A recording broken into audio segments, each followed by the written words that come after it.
when Gloria Steinem was out there talking.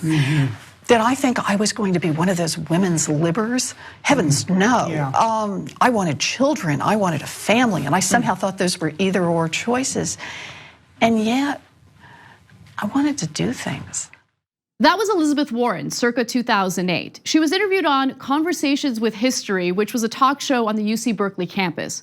What really stood out to me about that interview, and especially that specific clip, was how much Warren seemed to dislike the so-called women's libbers, even though those same women were fighting for things that Warren truly wanted for herself.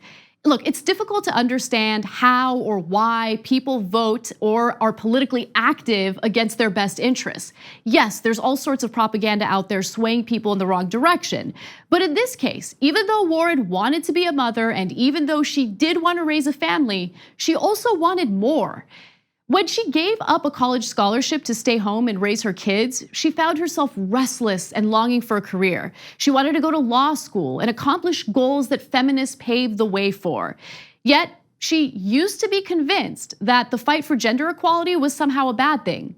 Warren is clearly very different today, and I really want to emphasize that. She switched parties and became a Democrat after realizing the Republican Party had little to no interest in protecting the working and middle class.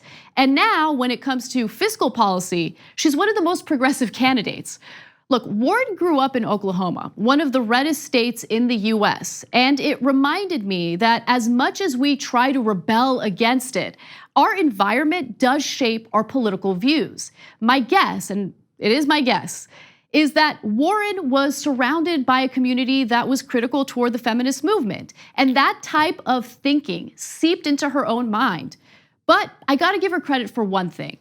I find it admirable that Warren was willing to open her mind to other ideas, and that evidence and new ideas actually changed her mind.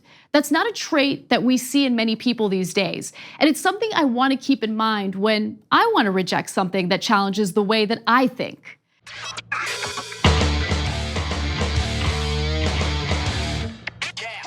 Oh, you know you want to see more videos like this. Just subscribe to the channel below. And don't forget to become a TYT member and download the TYT Plus app on your phone. Head over to tyt.com/join today.